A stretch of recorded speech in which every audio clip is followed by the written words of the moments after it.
가톨릭교회는 이번 주를 성서주간으로 지내고 있습니다. 신앙의 기본이자 더욱 튼튼한 믿음을 위해선 하느님 말씀의 도움이 반드시 필요한데요. 가톨릭 청년 성서모임 연수봉사에 무려 60회 가까이 참여한 봉사자가 있습니다. 참여한 말씀 봉사자 가톨릭 청년 성서모임 윤민정 비아님을 스튜디오에 모셨습니다. 어서 오세요. 네, 안녕하십니까. 네, 반갑습니다. 네. 가톨릭 성서모임은 지난해 50주년을 맞이한 한국교회 명실상부한 대표 성서 사도직 프로그램이잖아요. 청년들에게 말씀을 전하는 봉사자가 되신 계기가 있을까요? 네, 저 같은 경우는 아마 모든 성서 가족들이 다 비슷한 경험을 하고 봉사자가 되지 않았을까라는 생각이 드는데, 저도 막 고등학교를 졸업하고 어렸을 때라 아마 그랬을지도 모르겠지만 대학교 입시라는 첫 실패를 겪고 나서 그러고 나서 여러 가지 일들을 겪으면서 네.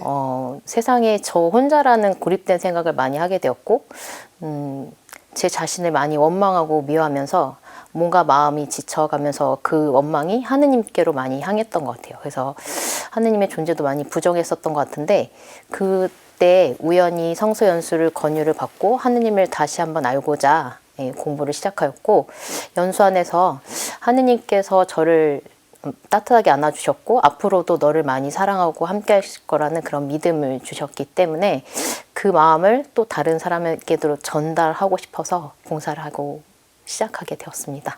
네, 또 얼마 전에 수능이 있었던 만큼 네. 혹시나 이 수능을 잘못 쳐서 내가 생각한 것보다 좀 못 쳤다고 생각하는 친구들이 있다면 하느님을 그저 덮어놓고 원망하기보다 오늘 윤민정 비아님의 말씀을 들으면서 함께 성서 공부를 해봐도 좋겠다라는 생각이 드네요.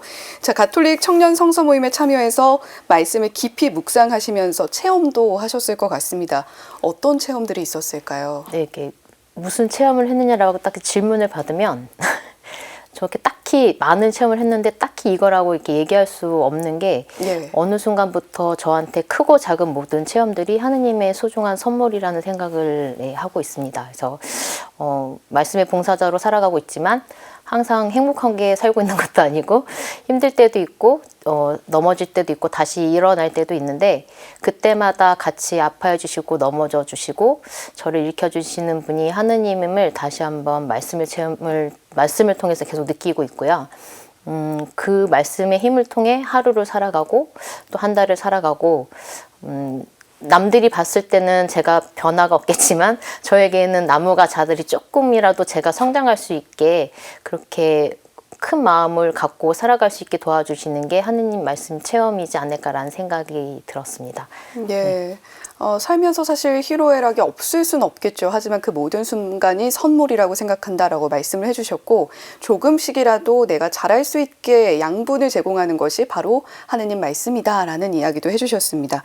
연수봉사를 무려 58번 이끄신 최다 봉사자이신데 말씀으로 변호해가는 청년들의 모습도 참 궁금합니다. 네, 아마 저도 남들한테 그렇게 비춰지지 않았을까라는 생각이 드는데, 그냥 말 그대로 빛이 난다고 해야 할까요?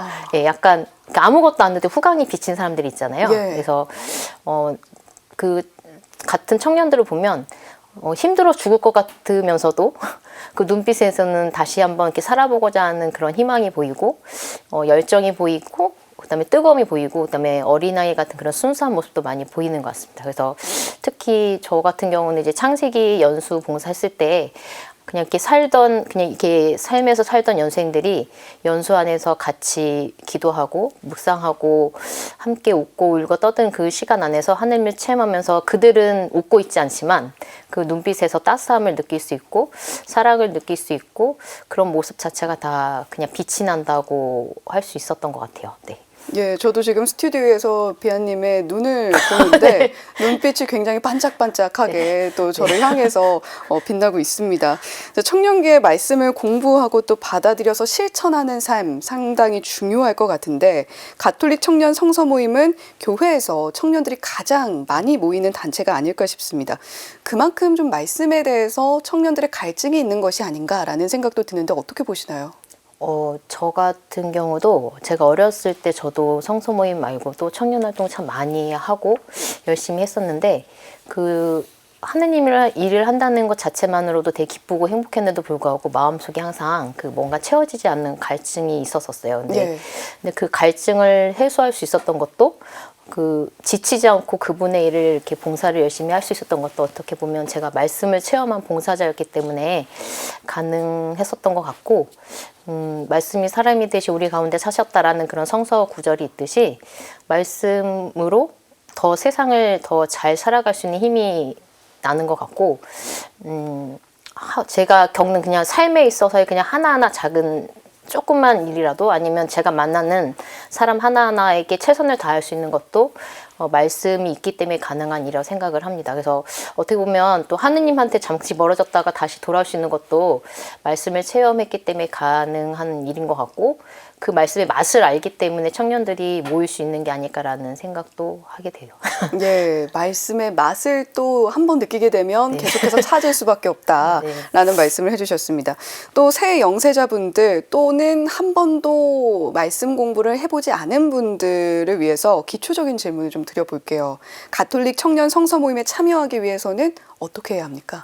네, 우선 신청을 해야겠죠. 네. 네, 신청을 해야겠는데 이제 아마 본당이나 자기가 속해 있는 본당이나 대학에서 신청을 할 수 있고요. 만약에 자기가 다니고 있는 본당이 있지 않다 하더라도 가까운 본당이나 아니면 여기 저희 명동에 있는 청년 성서 모임 센터를 통해서 공부를 신청할 수 있을 것 같습니다. 그래서 과정은 창세기, 탈출기, 마르코, 요한 사도행전 이렇게 5가지가 있고 순서별로 이제 진행을 하시게 되고요. 각 과정이 어느 정도 끝날 때쯤에 이제 연수를 다녀오게 되는데, 연수를 다녀오면 말씀의 봉사자로 파견이 되고, 말씀의 봉사자와 그룹 봉사를 또 할 수 있고, 그러면서 이제 성서 가족이 될 수가 있습니다. 예. 참여할 수 있는 방법이 여러 가지로 열려 있으니까요. 한번 참고해 보시면 좋겠고요. 우리가 보통 혼자 갈 때는 빨리 갈 수 있다라는 이야기를 하고, 함께 가면 좀 천천히 가더라도 멀리 갈 수 있다라는 이야기를 하는데, 이렇게 함께 말씀 공부를 한다면 빨리 멀리 갈 수 있겠다라는 생각이 듭니다. 자, 오늘 윤민정 비아님과 함께 이야기 나눠봤습니다. 오늘 말씀 감사합니다. 네.